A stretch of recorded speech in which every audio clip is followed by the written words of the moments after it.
So if you're here for a Mille Miglia film, Fucking hell. Alfaromeo 1900 sprint del 55. Grazie mille. Ancora con il numero. Poi da 334. L'Alfa 1009. Roberto Mille dalla Gran Bretagna. I'm sorry to disappoint you, but our film stock is still stuck in customs. So they must think there's some contraband in there. But it's just a few souvenirs from Italy, you know, I said, but anyway. There we are. So you'll have to come back next week. But in the meantime, I thought we'd have a look at this one because it's just popped into sale. This one I restored a few years ago. And of note on these, which I always talk about, is these lovely wings and the shape of them and so on. And this is very much like the Aldo Brovarone concept for the Dino, which is where all Dinos come from. And my friend in Italy became quite friendly with him, and he would say that this is sort of more emulates the original design. In some ways, it more than the 246 Ferrari, which is what everyone calls a Dino. So yeah, that's pretty, isn't it? And then, of course, what was great excitement for me at the Silver Flag was that Pininfarina prototype Maserati was there. That I think it comes from the Panini collection. You know, the people that used to do the stickers, the football stickers.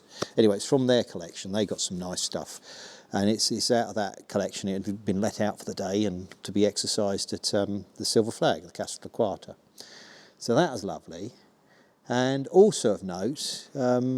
Aldo wrote a lovely little note to me to wish me well in business when I first sort of was getting going in with this Dino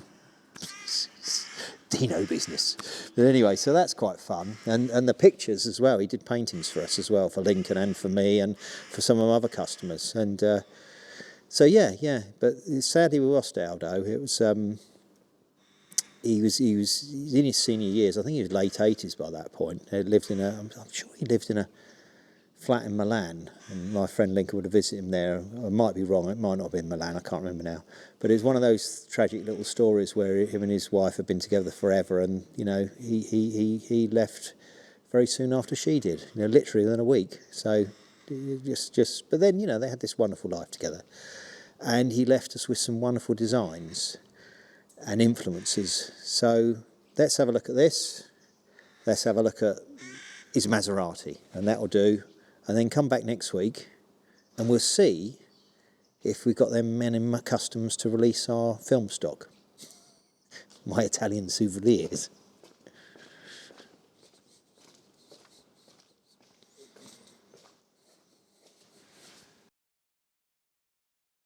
Yeah, that's his most famous design, isn't it?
That's him wishing me well in business.